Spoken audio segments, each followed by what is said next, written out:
in that item, I wanted in particular just to record the board's thanks to Chris Brewis, who has left the board following the local authority elections in May. Chris did a lot for changes to constituent authority personalities. And the governance survey out, which the monitoring officer reminds me the deadline for that governance survey was today, in case anybody still wants to fill it in. So that's item 1. Item 2, are there any declarations of interest relevant to this meeting, please? Okay, thank you very much. Item 3, we've got a couple of sets of minutes. We've got the minutes from the formal meeting on the 20th of March and then the special meeting.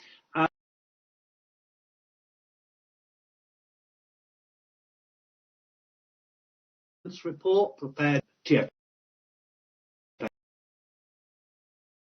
Note what's more important is what members of the board want to do about it.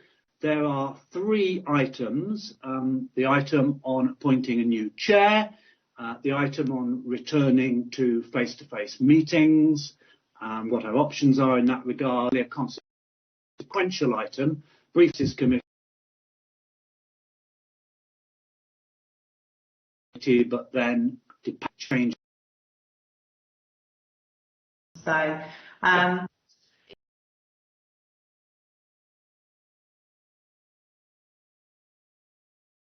for the role, and it might take several, whether or not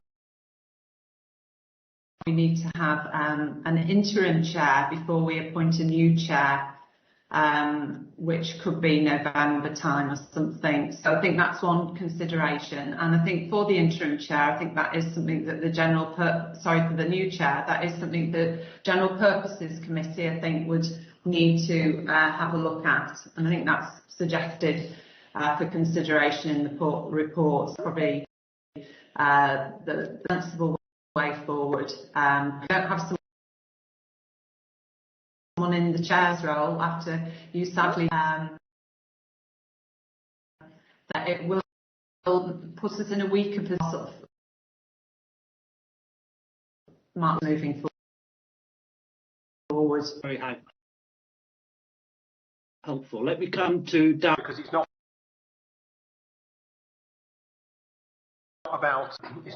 just about what, it's about whether we have a chair on.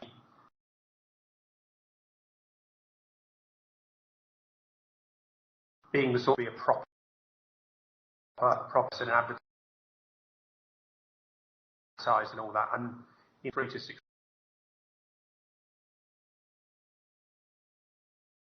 months in for transport. Well, let's hope we have.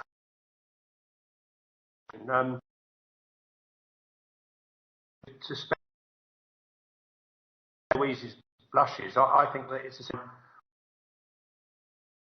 Has Louise nice, so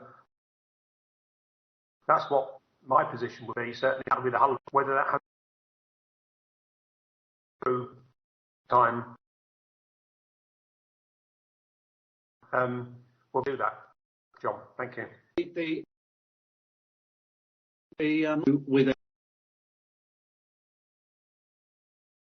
an existing member of the board on this external competent chair who's currently not with us. So certainly Darren for him, which I think would be within the gift of the board. So let me now come to Mark Ralston, and then I'll come to Andy Burnham. Okay, thank you, Chair. And just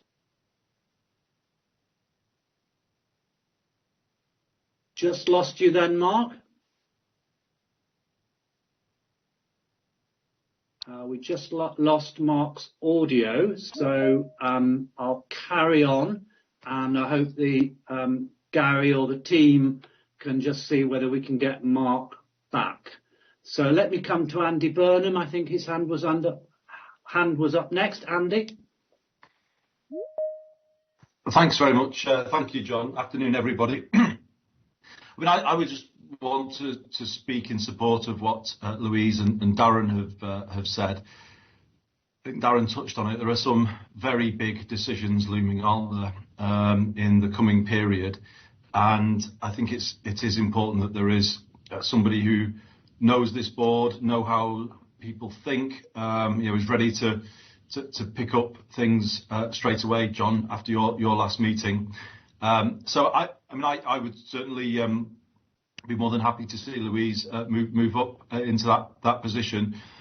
I just would put the question as well, though, whether or not a prominent individual from outside taking the chair on an interim basis might be something worth considering. So that in terms of this, obviously when somebody comes from the board within, there is then the issue of being a local area in the chair. I just think there is a case for saying, maybe if Louise were willing to take the chair on a temporary basis, but then move to get somebody in who knows the board, who might then pick up from there. I think all of these are options that need to be thought through. I think long term, moving to the recruitment of a new independent chair, but I think that is risky for us given where we are at the moment. So, I'm in the market for both of those solutions. A new chair from the board, a prominent individual coming in without recruitment if there's unanimous agreement of the board, somebody who knows this board and has worked with us. Those would be the kind of solutions that I would support. And John, I don't know if others said anything at the start, but I would just want to pay tribute to you for the leadership that you have given us over the last 3 years. We've worked on some really tough things, haven't we, together, but you've kept us together all the way through that, and have been a voice for us to government. So just want to place on record my thanks to you for the way that you've led us throughout these difficult times, but done so with great distinction. So thank you very much indeed, John. Well, thank you, Andy. That's much appreciated. I think we have Mark Ralston back on the call now. Mark, back to you. Yes, firstly, apologies. I seem to be having some IT issues.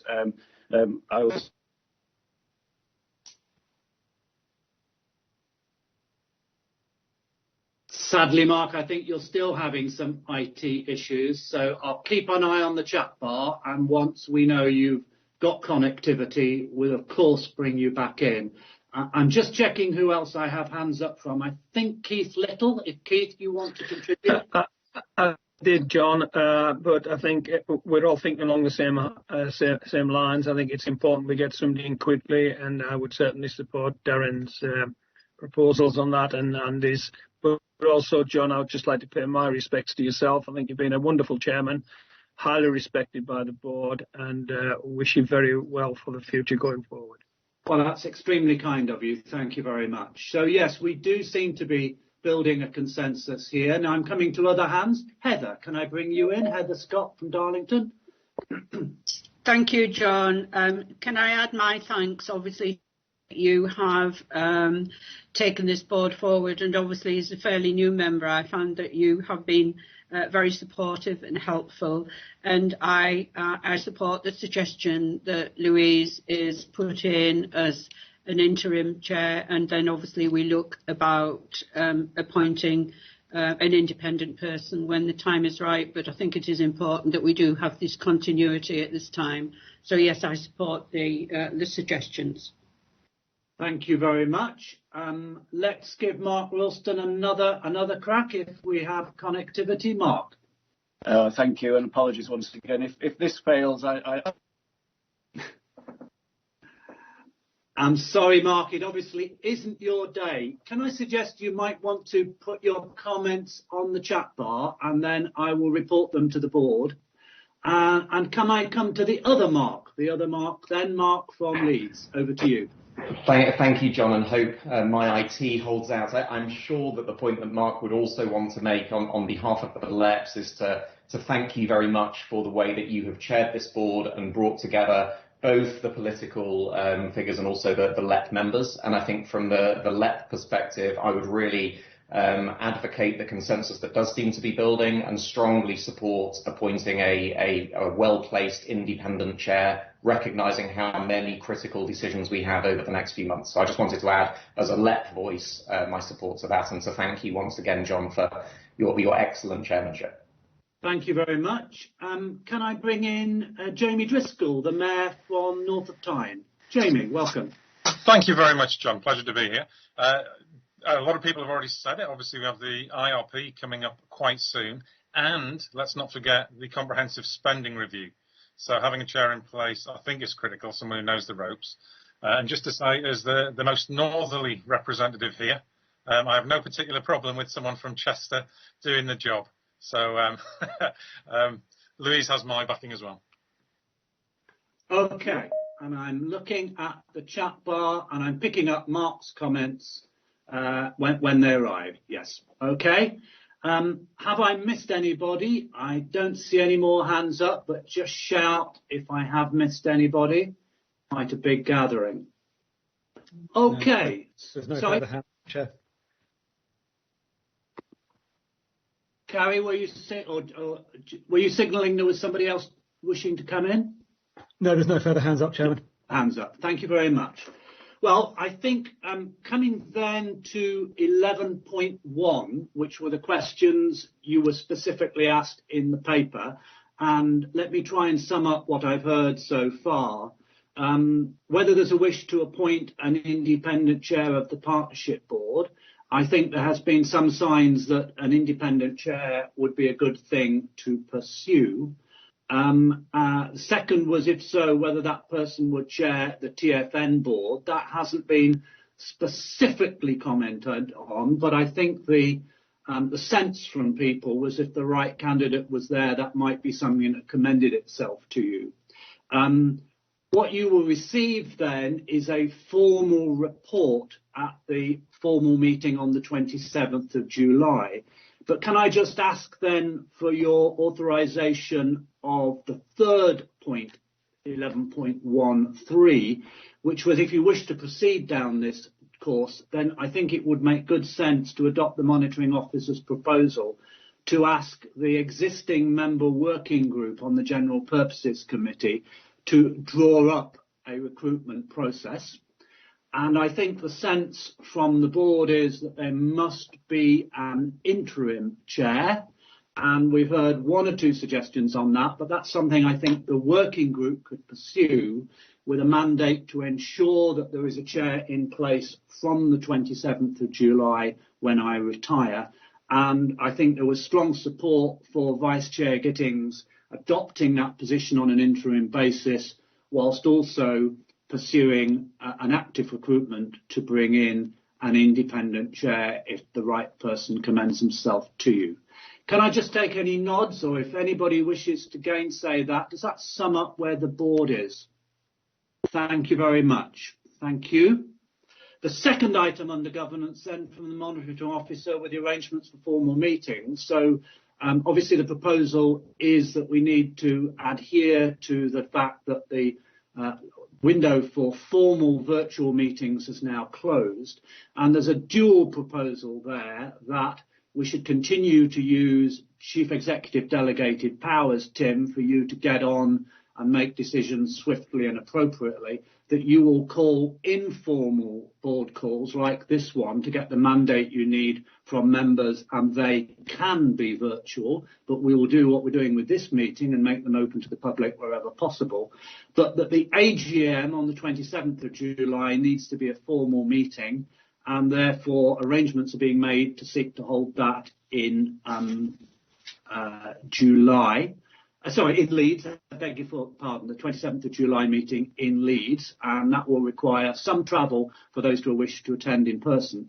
And then there was a suggestion that the same working group, the member working group set up on the GPC, should look at whether it wishes to propose to the AGM any amendments to the Constitution to facilitate those new ways of working. And one particular suggestion was that we should allow people to attend future meetings virtually, which currently is not in the Constitution, although the rules would not allow them to contribute to a quorum or vote, but they would otherwise be fully participating members. So those are the proposals in the paper. Let me throw it open to comments, and I'm going to give the floor first to Louise. Thank you, Chair. The government's currently consulting on meetings, and I wonder whether we need to feed back into it, because my understanding is that we're sort of part of because we're a statutory organisation, that we fall under that criteria. And just wonder, it's due to finish in a couple of weeks, but I think it might be quite useful if we can feed back into it and sort of state our view in terms of what we want to do. Okay. Could I just give the floor perhaps to the monitoring officer, Julie Openshaw? Julie, is that a consultation that you are making a contribution to? Absolutely, yes, Chairman. We are aware of that, and we are putting together a strong response to that, which we'll be sending out shortly. Thank you very much. Thank you. Any other comments on the proposals that have been put forward by the monitoring officer for how meetings should take place from here on, which I've recently summarised? Are we content to work on that basis? So some of us may be meeting physically on the 27th of July, and Tim will use his authority to call board calls wherever he needs an informal mandate from you, and the working group will look at any constitutional amendments. Yes, Tracy, and I'm sorry, Tracy, I didn't have a list of who would be attending this meeting, so very welcome to this board, Tracy, as the new Metro Mayor for West Yorkshire. Thank you so much, John. And unfortunately, I haven't had time to get to know you, but I wish you well on the next phase of whatever you go on to do. I just wanted to say you will all be welcome to Leeds, and if there's anything that we can do to help in transport, if you need overnights, etc., any practical problems, just obviously contact me and I'll make sure it's a really enjoyable time in Leeds. Thank you very much, Tracy, and congratulations on your election. Andy, please. Sorry, John. I just wanted to clarify, are we proposing a hybrid meeting, or would it be a full in-person meeting? So I think I know the answer to that question, but it is a slightly tricky one. So let me bring Julie Openshaw back in. Julie, what are you actually proposing for the 27th? Would our ability to flex the regulations, flex the constitution, be applicable to that meeting? Well, Chairman, there needs to be an in-person meeting which allows the opportunity for the public to attend in person as well. The key thing I think that members need to be aware of is that we do need to have at least a quorum for that meeting, and I think what we will need to do is be in contact with members to check what members' willingness is to attend that meeting. I don't think we'll be able to at this stage have a hybrid meeting because of the logistics around that. That is obviously a choice for the future, but at this particular meeting we will require at least a quorum of members, which is obviously 10 of the constituent authority voting members. Okay, so John. Andy, do you want to come back on that? Sorry, John, just to come back if I may. I was just wondering whether we could keep this under review rather than make a firm decision today, because obviously colleagues will have seen the change in travel advice in Greater Manchester and Lancashire yesterday, and it's not beyond the bounds of possibility that other parts of the north may come under similar advice and guidance in the coming week. So I just think that it might be wise to just pause a little to see how the next fortnight goes, if that is possible from a logistical point of view, because obviously we're being asked to minimise travel, and then the north all travels. It's just something to bear in mind, I think, when we're thinking about it. If it's only us and it's only Lancashire, I think we could find ways of working with that. But I just think it might be wise just to pause a little before going firm on an full in-person meeting in July. Yeah.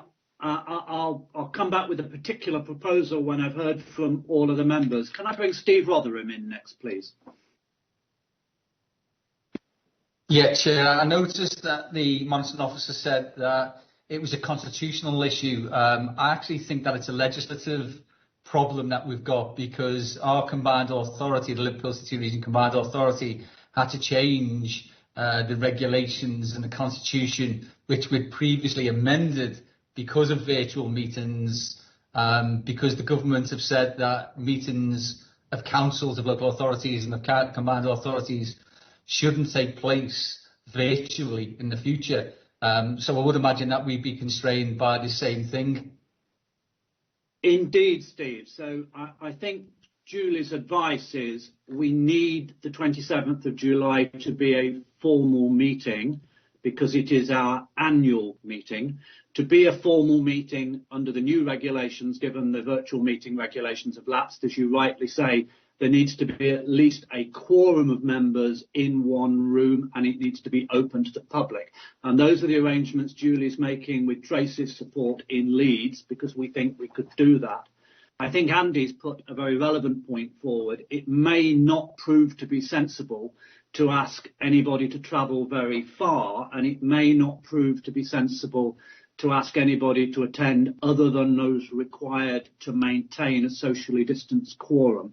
And that may be the hybrid meeting. I think what Julie as monitoring officer can't absolutely confirm today is whether on the 27th of July we would be able to have all other members contributing virtually. That is the plan for the future, but to do that we would need to make an amendment to the Constitution at that meeting to make that possible.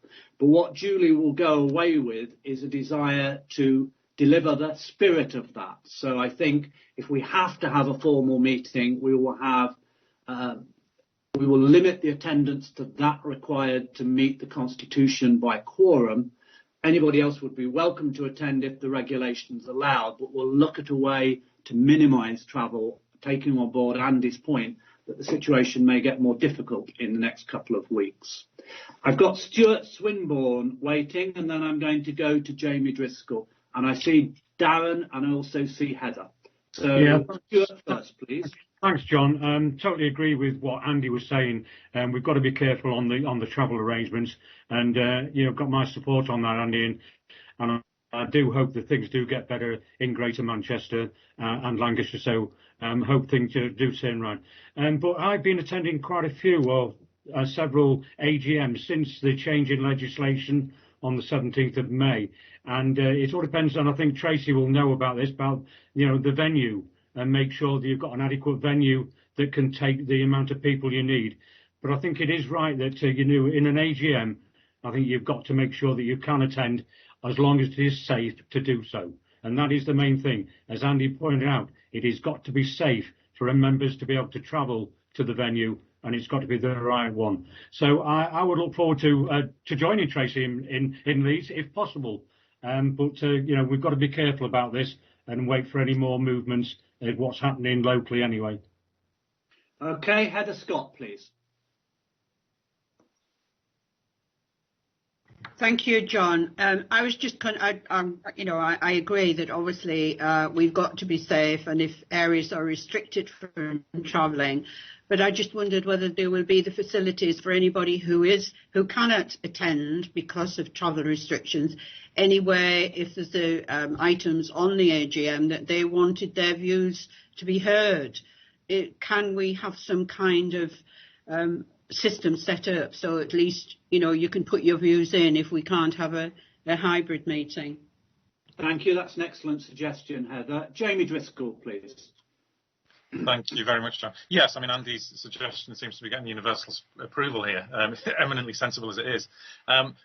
Going forward, I would just like to plant the seed that when we're coming out of restrictions, that it would be very useful to hold meetings rotating around the region. We are Transport for the North, and it would be wonderful for our personal understanding and experience of the transport system if we actually had to try and get around this place in transport. We'd learn a lot, because right up here in Newcastle, it's a long way from other parts of the north.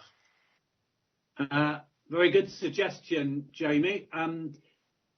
Over the last 6 years, we've tried both. So initially, we held meetings all over the north. We didn't get quite as far as Berwick-upon-Tweed, but we did get to Newcastle, and we did get as far as Chester, and from Hull up to Preston.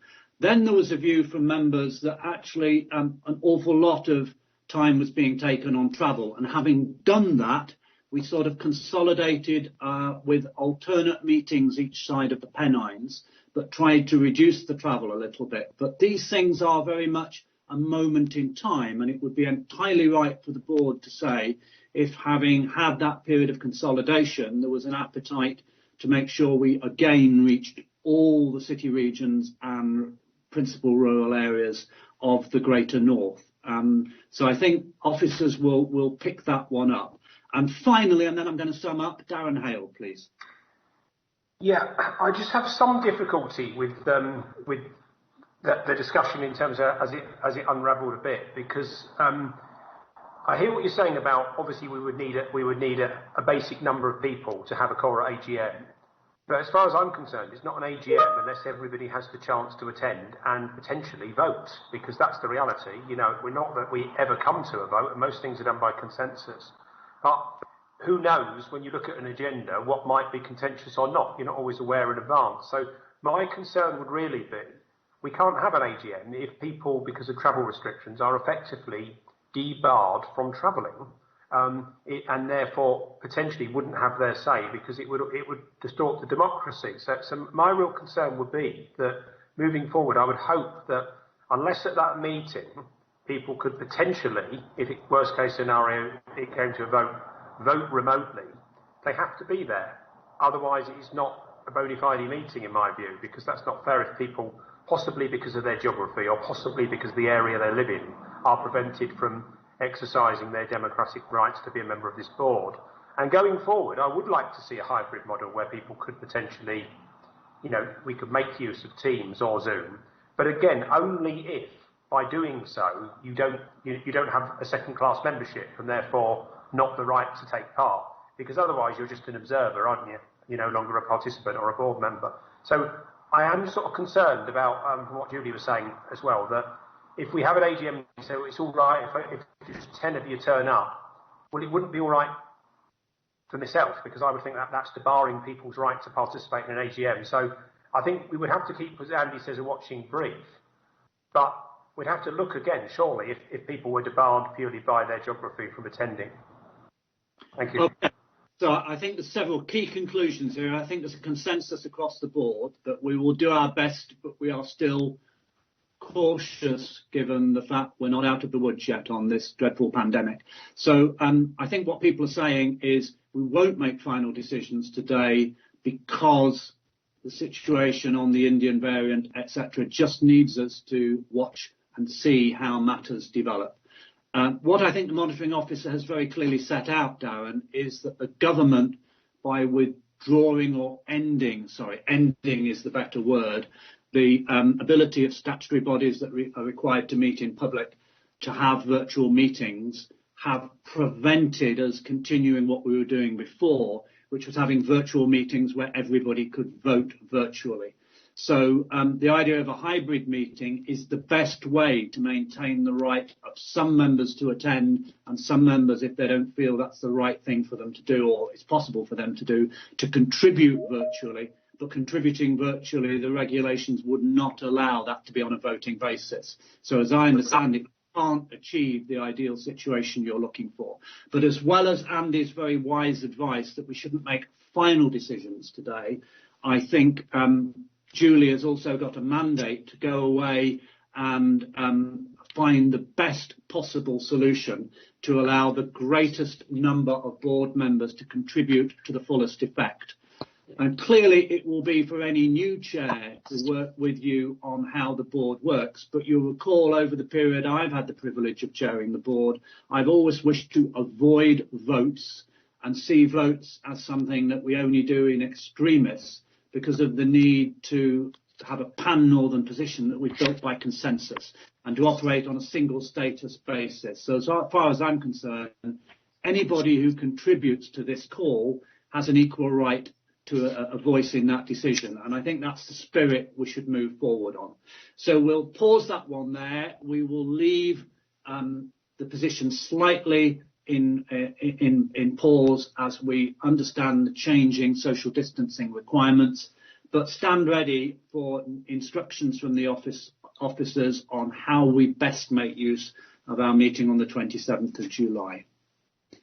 And then the final part of the governance paper, I think we've addressed, which was to make use of our member working group on the General Purposes Committee to both pursue, as we've already done, the Chair's the proposals on the Chair, but also to see whether we need to make any amendments to the Constitution to facilitate hybrid meetings. And just to record for the minutes, Mark Ralston did support the position on the Chair when he was finally able to get connectivity and give his views on the chat bar. So are we prepared to note the paper on that basis?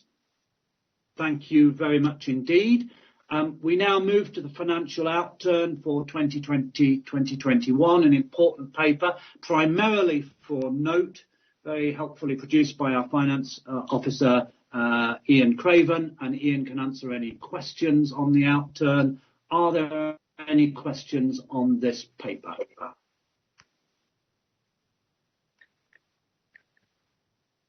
No, I think, Ian, you've managed to satisfy people with the information you've provided. I know, by the way, that not all members of the board can stay for the whole call, and that some members have to go to other urgent meetings before we finish, I think particularly at 2 o'clock. So those who have to step away, feel free to do so, fully understand the need for that. We'll press on. Item 6 is the spending review. Again, this is really a note to alert you to what is planned in the remainder of the year. I will ask Tim Foster just to make brief opening comments, Tim, and then we'll see if there's agreement for your proposed approach. Tim Foster, our Strategy Director. Thank you, John. As you say, a short paper and a short introduction, but we will be returning to the board in July and September on the spending review in much more detail. At this stage, what we're really asking the board to do is to agree the high-level approach, principles outlined in the paper, and to note the activities that the executive will be undertaking between now and the next board meeting at the end of July. As the paper sets out, and I won't go through too much of the context, I think we understand the context, but given the particular timing and uncertainty, we're recommending that we start work now, principally to enable that fuller discussion at the July board. At this stage, we don't really know very much about the spending review, other than the Treasury have said that there will be one in the autumn. Based on previously years and general experience, we'd expect that by July we'll have much more clarity about the scope and the focus of the review, as well as the timing. I think based on the last few years, we're expecting to have to put a formal plan into the department in September. But as the paper sets out, we are envisaging that the board will want to take a much broader approach to the spending review than just the fairly narrowly defined approach which we took last year, which focused only on TFN, but actually to set out a submission for government, which is also sort of recognising the ambition of the Northern Transport Charter, the Levelling Up White Paper, and further devolution, as well as making a clear ask on transport infrastructure funding across the lifetime of the next SR. So the paper sets out the principles and the work plan between now and the end of July. Really all we're looking for today is any particular steers, but really just confirmation that the board are content for us to start work. Thank you, Tim. So Tim's guiding us to the high-level approach in section 4. That would enable the team to go away and work up more proposals on this as the spending review period proceeds. Any comments on the spending review, please?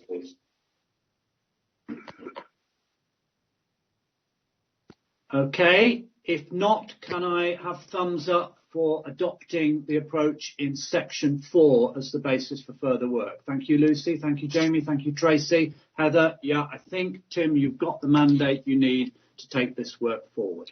Excellent. Thank you very much. Now, can I just check with Chief Executive Tim that you don't want to take the white paper on Great British Railways until 2 o'clock because we're being joined by a guest from Network Rail. Is that right, Tim?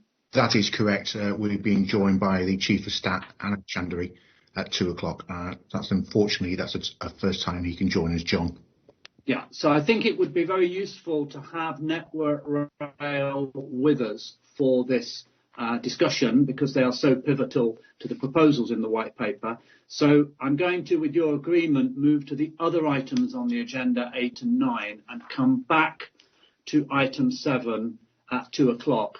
If, however, we continue at the swift pace we're moving, we may have to take the item without Network Rail, but let's see how much interest there is on the other 2 items. If I move then to item 8, which is the Manchester Recovery Task Force, this was raised by Andy Burnham in particular, but supported by all board members at the April meeting. Tim Wood has done some excellent work, if I'm allowed to say so, on pursuing the board's agenda since that meeting. So, Tim, just bring us up to speed, please. Thank you, John.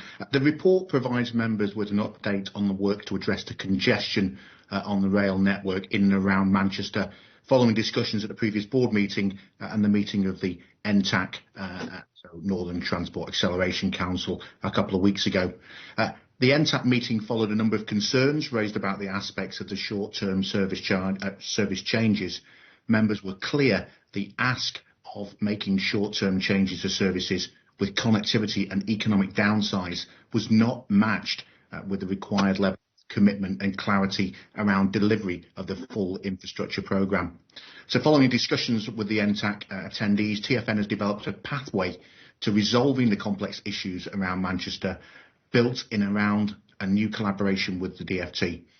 That will allow the right combination of services and infrastructure to be identified and the strongest possible case for very significant investment that is required, utilising some of TfN's evidence-based analytical tools coupled with a deep understanding of the regional issues.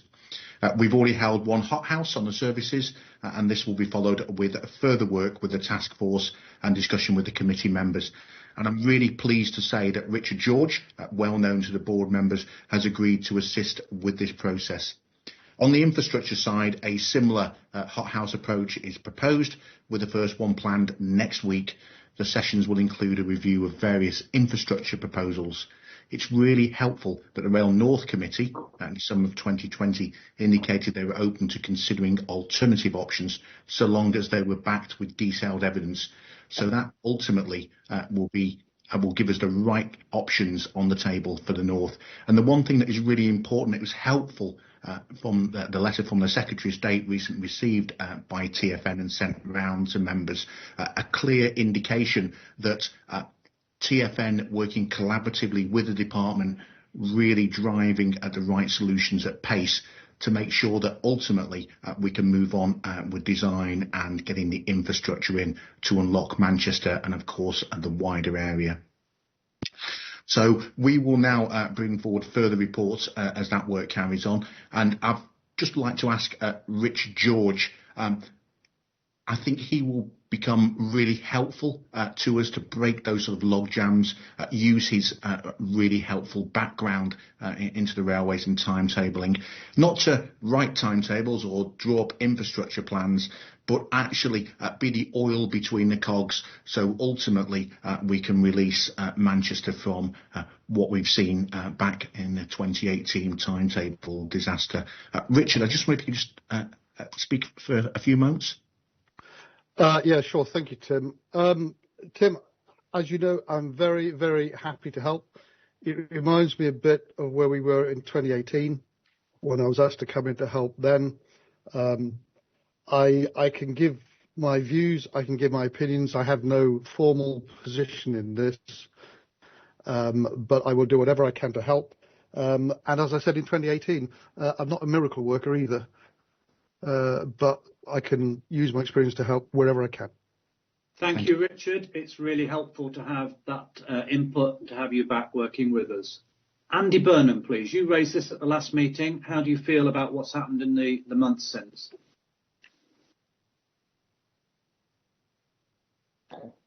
Thanks, Chair, and thank you to Tim and Richard for their updates.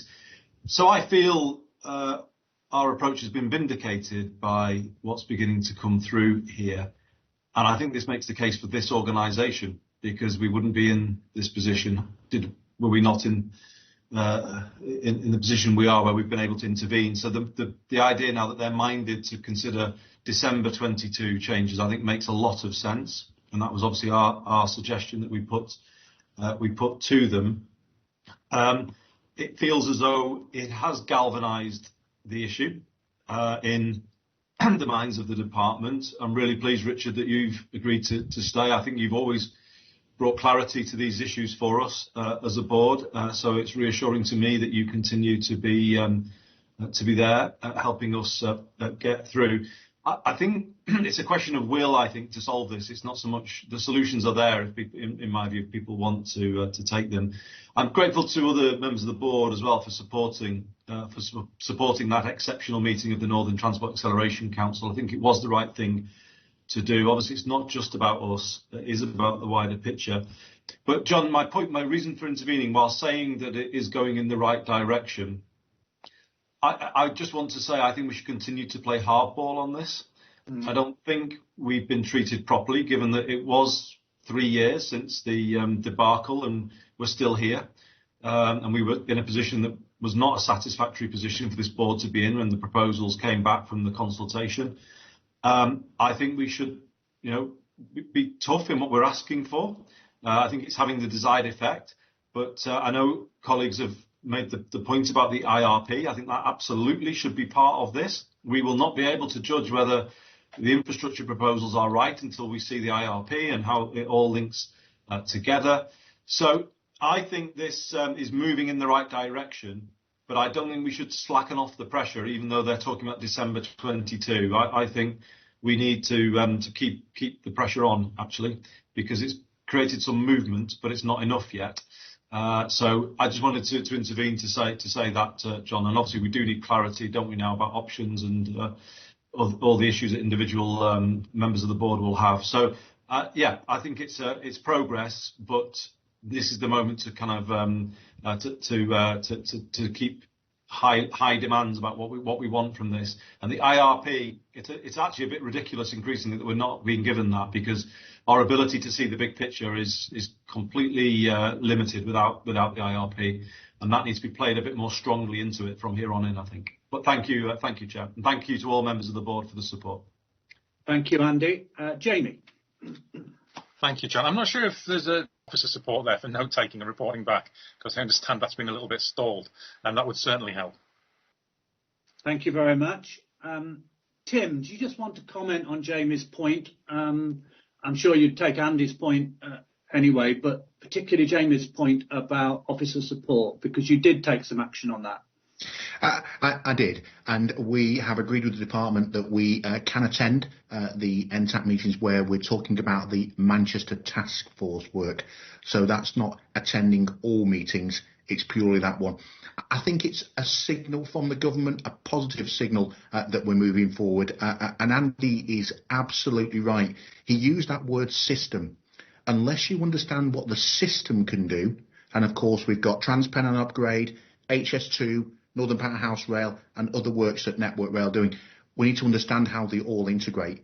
But Manchester absolutely has to be fixed, and here we are sort of 3.5 years later now developing the solutions. But I think that baking in of the TfN analytical work and the regional knowledge should really move those now at pace, get the funding behind it, and let's get that work done. But all options remain on the table. That includes platform 1516 at Manchester Piccadilly, and we want to go through that evidence in these hothouse events to make sure that we get the right solution first time, and then we can get moving at speed.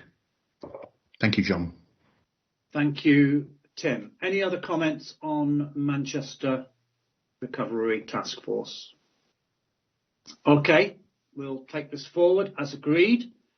IRP's been mentioned, so let's move to item 9, which is the Northern Powerhouse Rail Integrated Rail Plan update. And again, over to you, Tim. Yeah, thank you, John.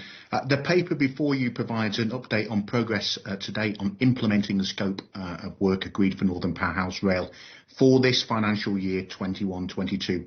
It also sets out the plan to review and respond to the integrated rail plan once that's been published by the government. So a budget of 75 million has been allocated to MPR programme for this current financial year. That includes a £48.5 million against which we're progressing work in a number of areas, including design and capacity reviews of the Liverpool and Leeds hubs, studies to investigate opportunities for cost reduction and refinement of the tram train proposals. We're also developing a train control strategy and modelling power systems. On the modelling work that we've physically been doing, we're making good progress on iteration 2 of our rail modelling system. That's norms, Northern Rail Modelling, and we anticipate that it will be signed off by the department by the end of June. Early results show an increase in benefits for the TfN preferred network for MPR of approximately 30% over the previous model version. And this will, of course, flow into the benefits case and the BCRs. The strategic case. So the business case team is progressing work in a number of areas that underpin long-term delivery, as well as continuing to update sections of the strategic outline case.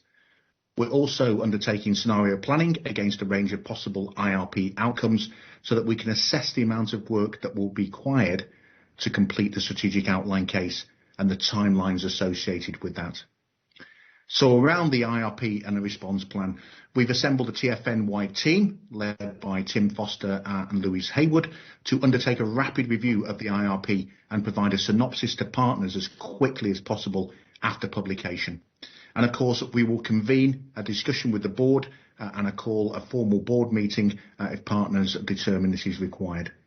So that concludes my report, John. But I'm hoping that we will see positive signals from the government in the next month or two around the IRP, because I think it is absolutely important that the longer that goes on, the more delay can be built into TRU, potentially HS2, and certainly Northern Powerhouse Rail. And if we want to progress at pace, we want to open the economy up at the north of England and get people to those better jobs, creating better jobs, creating £14.4 billion worth of extra GVA by 2060 each year, then we do need to move forward as quickly as possible. Thank you, John. Thank you. Darren Hale, please.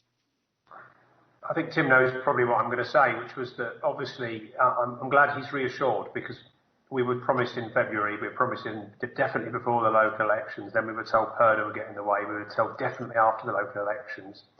Now, obviously there's a couple of by-elections knocking about, so is it going to be after them? Is there a reason to delay it? I don't know.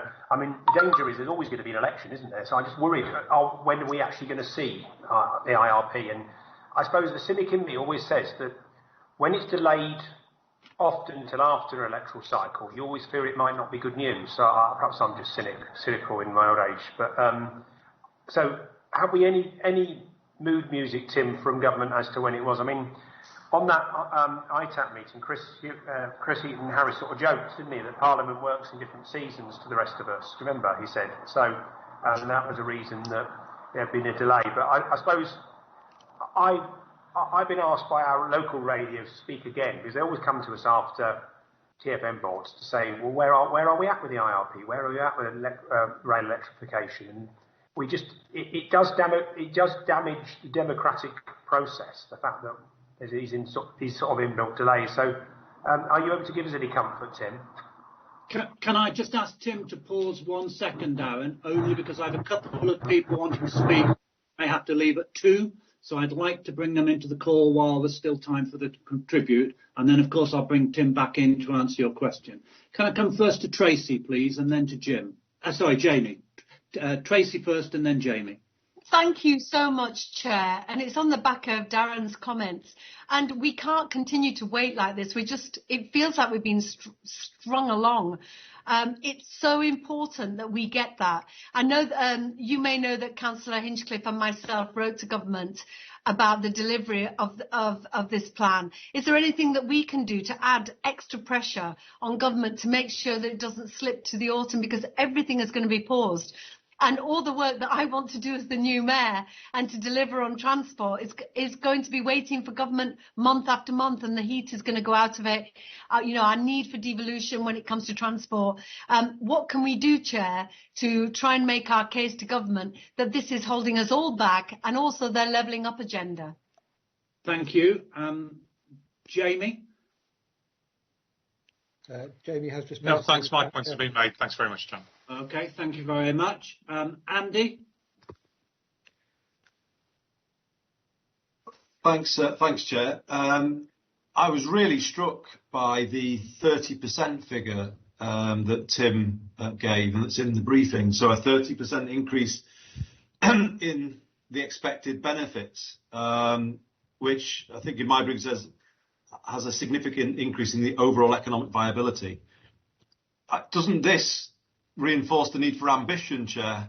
If this is accepted as a methodology that the department will accept, well, my question, I guess, is it fully accepted, or is it likely to be fully accepted? And if it is, doesn't that have to be applied to the whole of the HS2 NPR interface in the north of England? Because that, I would argue, starts to point us towards what we've always been saying, the most ambitious scheme for the north of England. So, I'm just really struck by it. But, are HS2 using the same economic benefits case? Because if they're not, they should be. And I just want to fully understand the implications of what Tim appears to be saying, because this is a game changer, I think, if it is accepted that there is an uplift of a third in the benefits case for NPR. But we need to make the case for it to be applied to HS2 as well, because then the higher level spending becomes obviously much more justifiable for us. Thank you, Chair. Thank you, Andy. So just before I come back to Tim, allow me to say at that difficult board meeting where we had to accept the reality that we could not submit our business case on NPR in advance of the IRP, we committed to do two things. And I think members of the board have just reiterated why they were so important. We committed to keep the pressure up for government to come forward with the IRP, and I think Tim may wish to comment on that in a moment, but we have been doing everything we can to make it clear that we need to see this IRP. But secondly, we committed that we would keep the work going that we could do to produce the evidence to make the strongest possible case, such that at the point when we were able to submit our OBC, we were ready to do so. And I think the fact, Andy, that work is producing new information, as encouraging as it is a sign of how wise it was just to get on with the back office work, such that when the moment came, the political moment came, we were ready to make the strongest possible case. But let me hand the floor back to Tim. Tim, you've heard a call from members for us to press for the earliest possible publication of the IRP, and you've heard Andy, and I know it will have support of other board members, saying let's make the strongest, most ambitious case we can based on the evidence your team has been developing. Thank you, John. So government remain hopeful it will be before the summer recess, and discussions are ongoing right now, but there is no clear news, and I have not seen the IRP document. We are waiting, of course, then for the quad, so it's really important that the members continue to press hard for the IRP to be released. But I think the one thing I can assure members, it's not the DFT that are holding it up. The DFT want the IRP out as well, because it starts to bring together investment in TRU and unlocking that east-west connectivity there. So we're very clear that the whole picture builds up to this system. In terms of the norms modelling, so it's not yet fully accepted. I did say by the end of June it's going through the process, but there are no significant concerns identified by department, so we are hopeful that ultimately that will get the final tick in the box, and I'm confident in the work that my officers have done. When I started here 3.5 years ago, the NPR network was an £80 billion network with a BCR of around 0.1. We sit here today with a members preferred network of just over 40 billion. And if you remember, the SOBC delivered in February 2019 was around 39.5. The 39.5 didn't include the depot and stabling. That was another £500 million. In the 42 billion, that includes that. And of course, we've had some rework to do between Sheffield and Manchester.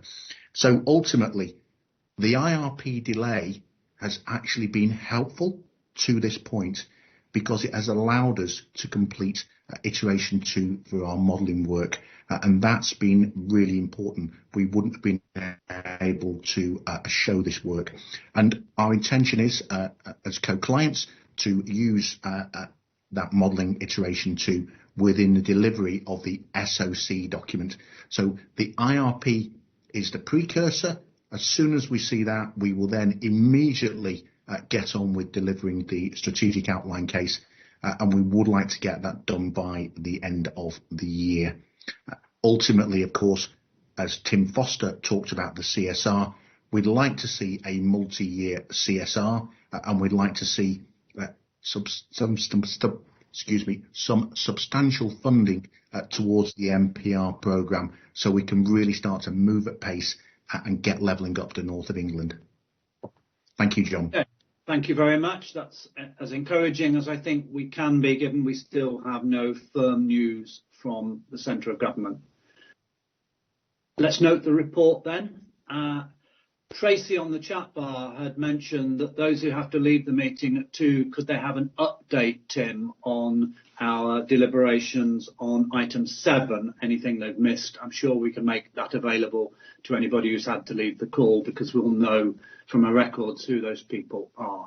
So if we revert now to item 7, Tim, do you want to take us through the white paper on Great British Railways?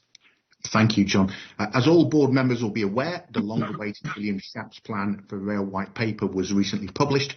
Today's associated board paper provides an overview of the key proposals, as well as TfN's next steps and recommendations for members to consider. So I won't repeat what is in the paper, but it's worth saying there are points really to welcome in this: the creation of a single accountable guiding mind in the British Railways, commitment to that long-term investment in rail infrastructure to support levelling up, and a recognition that local knowledge must be harnessed to provide the best outcomes for passengers and freight customers. But clearly there's further detail needed, particularly on devolution. The mechanism for local and regional oversight is not defined well. We have we need to focus on the new regional partnerships in line with Network Rail's regional structure. The role of TfN is not defined in the white paper, and at the moment it seems that all the accountability will sit within GB Rail. We've already written to the Secretary of State with an initial response which makes clear TfN is an established organisation that can act as a statutory body, informed in the north of England, so really giving that advice to the Secretary of State.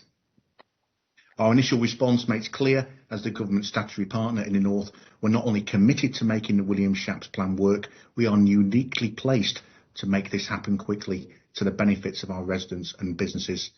Today's meeting is an opportunity for members to discuss, of course, the TfN's response to the white paper and identify any further actions.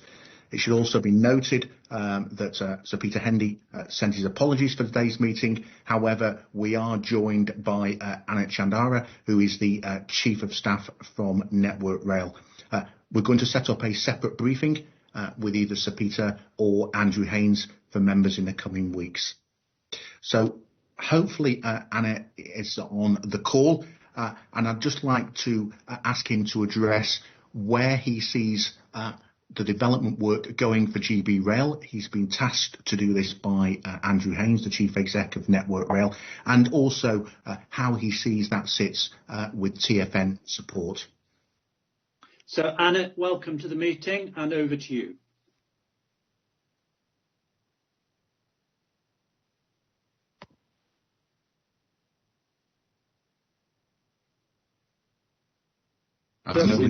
John. We've got Anna, yeah? Chairman, I can't see that he's here. Has he been dialed in? He was waiting to be dialed in by TfN officers? No, we just have a straight dialing code. We can sort that, John, in the background. But I think what's really important to say is that I talked with Anna yesterday, and he confirmed that he saw a really strong role for Transport for the North, particularly with our local knowledge, the horsepower we've got in our analytical evidence, and also as a team speaking with one voice for the North of England. I think the really important piece as well is that Network Rail currently are split in two in the North of England, and what we'd like to see is the coming together of that organisation. So ultimately within GB Rail there is one key piece of the jigsaw puzzle that we can interface with and be really sort of front and centre. And Annette certainly welcomed that. Further discussions, of course, will now take place going forward to see how we position our business within GB Rail to basically influence that decision making and make sure that we get the right outcomes for the North of England. So it was a very collaborative approach. It was one that I really welcomed, and it's one that, of course, has only just started in discussions.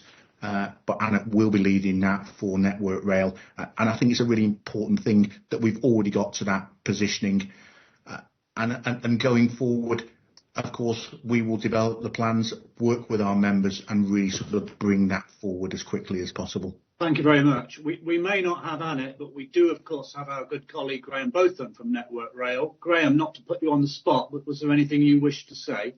No, I think Tim summed up quite nicely how the issues that we were Annette was going to cover, about how we were looking forward to working together as to the role of TfN in taking this forward and in making sure that we get the right solutions for the North Railway. Excellent. Thank you very much, Graham. So there will be a separate briefing, either with Sir Peter Hendy or Andrew Haynes, arranged, because Peter could not be with us today. But I have one or two hands up, so I'm going to go first to Darren Hale, please. Darren. Thanks, John. Just a few points, Tim, you might want to respond to. I mean, obviously, I think the report, let's be honest, we're talking about not just nationalising, which would worry me slightly, but because it's dramatically changed in visa positioning with another, effectively, a public body. So I would want to see that we have a role going forward, and that there is a role that we can argue with government, and it isn't just used as a reason to perhaps, lead to our demise. I suppose that's a fear I have. The other thing that might be more ticky-tocky, but is very important to us here outside of a TPE area, which you've heard me mention many times before, Tim, and on the route, was that we saw the future benefit of being part of TfN to argue for fairer fare prices for areas like ourselves in East Yorkshire, where the cost per mile is so much more than in the former PT areas, South Yorkshire, West Yorkshire, and the Greater Manchester. So obviously, what will be our ability to influence that sort of fair agenda, where we're only going to really achieve modal shift if we can actually challenge the premise on which fares are currently set? You would like to think as a national entity that would be easier, but do you see that our chances of arguing that improved or lessened by these developments? Thank you. Tim, we'll bring in all the comments and then I'll come back to you if I may. Ben Smith from the department. Ben. Thanks, John. I was just going to really add from the department's perspective, just to say the goal very much is to develop new partnerships between Great British Railways when it's established and local and regional government, and the delivery will be focused on strong regional divisions, which will enable local leaders to have a greater say in how the railways are run. Certainly in DFT we recognise the important role that all STBs and indeed TfN, of course, play in providing a sort of strategic pan-regional overview and providing a forum for areas to come together and speak with one voice. And we definitely want to make best use of the knowledge and experience that TfN has as we plan for that transition to Great British Railway. So we definitely want to work with you on that and bring you in and harness and use the knowledge and experience that exists in this board. Thank you very much. That's very encouraging to hear, Ben. Andy Burnham?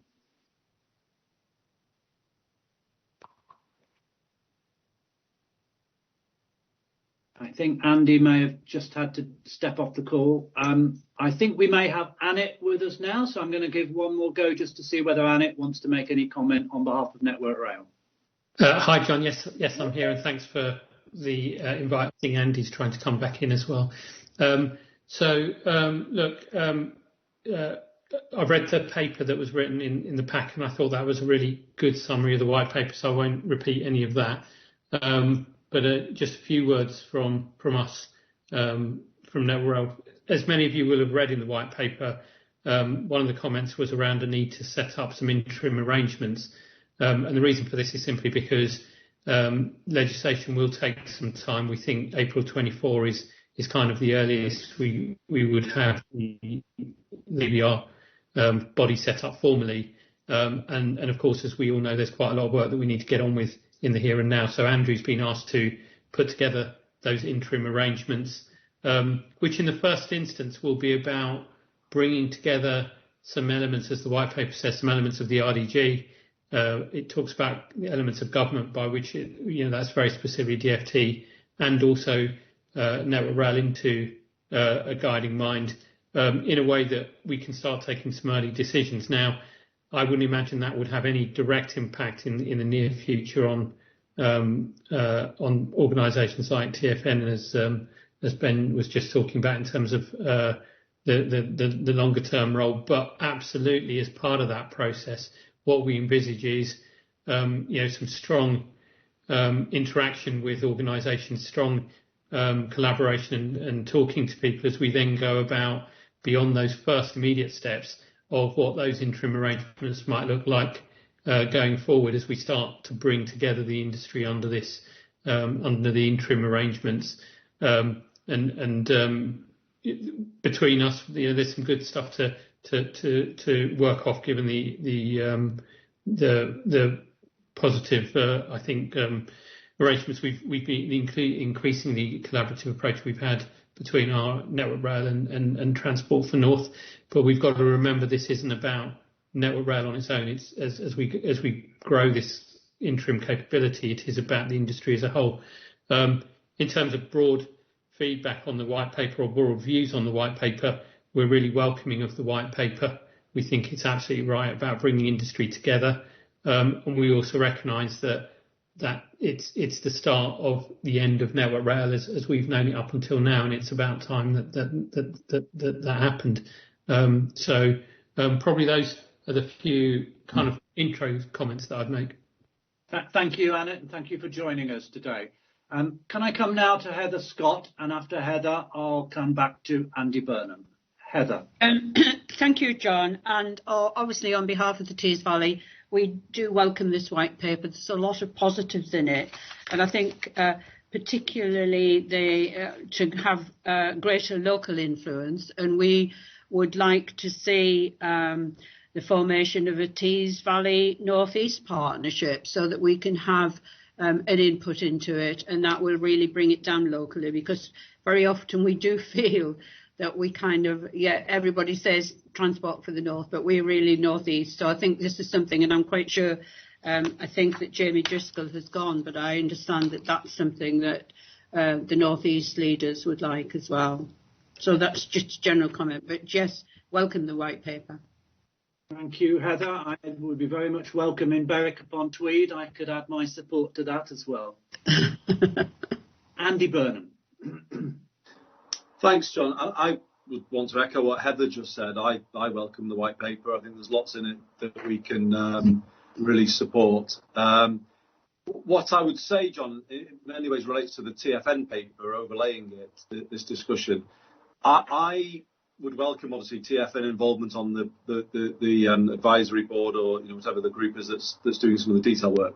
But I do think we should do a bit more than that, and that is develop our own plan for the north. So TfN working with the constituent bodies across the north, start to work out how our own aspirations within places like Greater Manchester can fit with running services across the wider north. I mean, the simple way I would see it, we have the ambition of taking greater control of commuter rail services, but that might lead to some times where we need to have an agreement reached with neighbouring authorities if the services, are kind of running across both. So TfN setting out its role as a sort of an arbiter, an adjudicator over that type of arrangement, but also TfN making a case for running those cross-north services, the Transpennine services being the main client for those services. Because if the rail industry, if we've all learned anything about the rail industry, and absolutely no disrespect to Annette at all here when I say this, but it hasn't been close enough to the north of England. It hasn't had its focus on the north of England.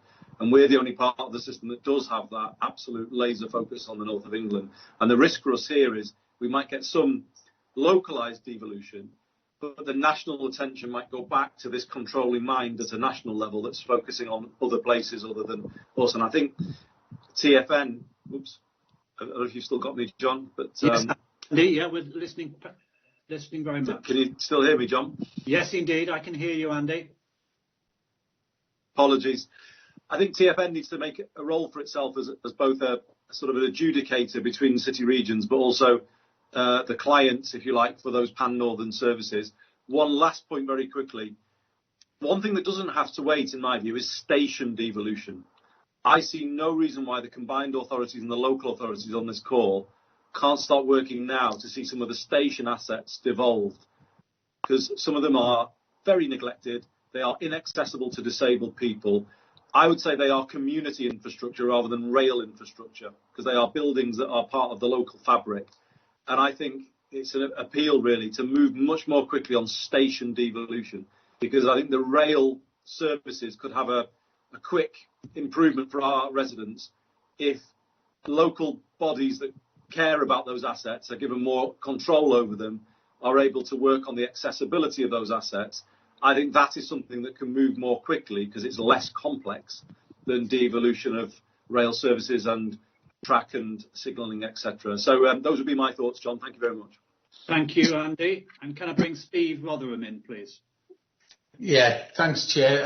Only because Andy's triggered something that might be of interest when we talk about station devolution, for instance. I met Chris Grayling, you might remember him, a few years ago, and he offered to devolve the stations and the tracks and everything else to the Liverpool City region, because we've got basically everything else. We bought £500 million worth of trains, as people will know, and we wanted to integrate that with the rest of the service. It's still sitting on the desk of the Department for Transport as an MOU that's unsigned, and that's your problem. It's not about the principle. I think everybody agrees that we can do things better locally. It's about inertia from the department, and that needs to be looked at if we're to take any of these things forward. Thank you very much. So I think the points we've heard, Tim, remind us of a hierarchy where we've got greater clarity from the white paper, as Annette said, about how things will be developed nationally, and there clearly is an important national dimension to railways. There is the opportunity, as Andy and Steve have said, for further local control in city regions and equivalent rural areas, which TfN's role would be to put the shoulder to the wheel in supporting. But I think what Andy in particular is alluding to is the middle level of the hierarchy, which is the pan-northern issues, like services across the Pennines, which are neither national nor can they be done solely within one metropolitan or city region or equivalent local authority area. And that is the particular role of Transport for the North. Now, in your paper, you asked us to approve next steps in section 5, and the next steps in section 5 include point 4, developing a detailed case for change to define the leading role for Transport for the North in this. I think it would be possible to pick up Andy and Steve's points in that case for change and just elucidate the different levels at which we need a decision-making contributory role. But let me give the final word, Tim, to you on your paper. You've heard what members have said. Thank you, John. And I totally agree, and I think the members' comments have been extremely helpful. Just picking up, firstly, on Darren's point, well, you heard it from Ben there in terms of where Transport for the North can be placed in terms of going forward with GB Rail. What has really worked for us in the North? Well, those two words, co-client. Co-clienting works on NPR. Co-clienting has worked also on the franchises with Northern and with TPE, particularly when we had the timetable debacle back in 2018. And I think TfN being at front and centre with the evidence base and the knowledge that we construct through our daily work should really start to influence further certain matters. Picking up on Andy's view there about the stations, what do we really need today? We need the fare box to increase. A fare box has dropped in the country from just over 10 billion to around 1.9 billion in this last year.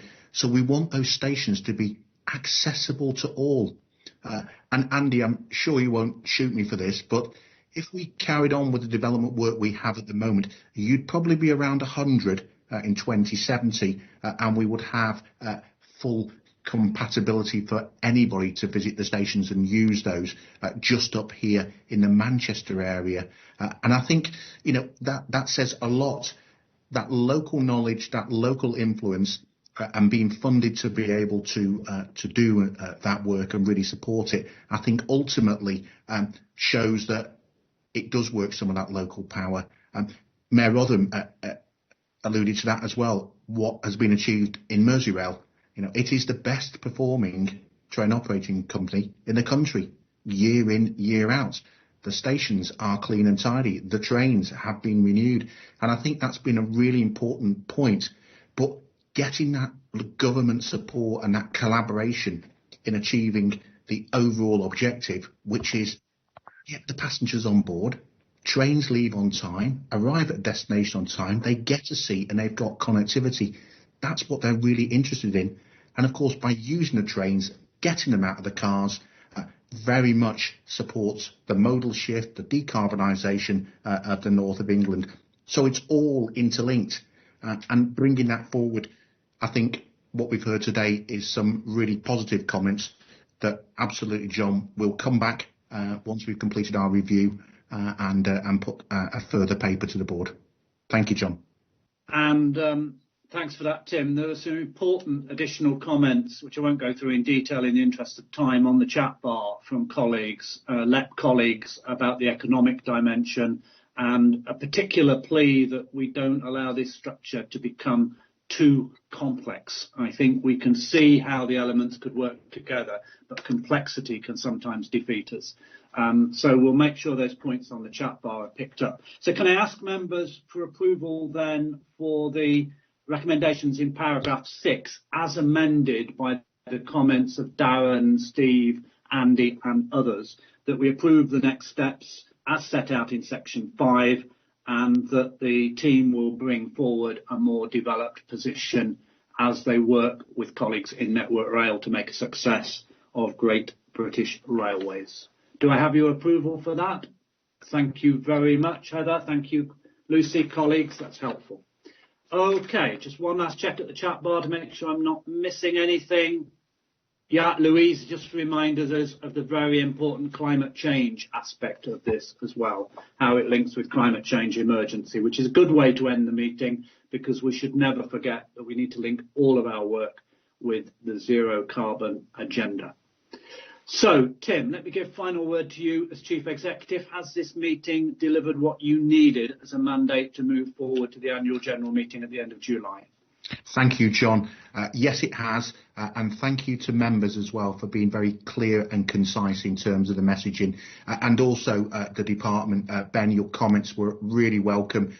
Annette, I'm really pleased you were able to join us and confirm the positioning where you both believe TfN will be front and centre in GB Rail, working with you both.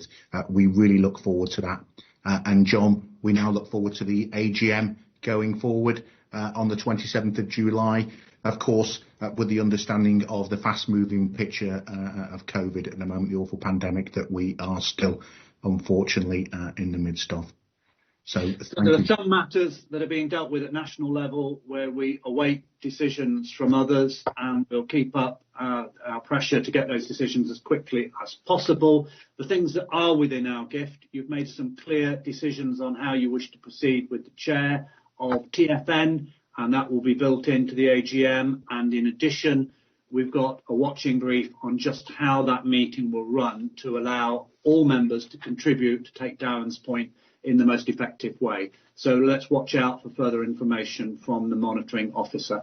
I think that's all we can do today. We've taken just under an hour and a half. I think it's been time well spent.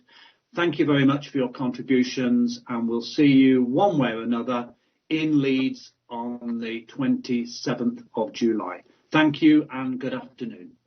Thanks a lot, John. Thank you, everyone.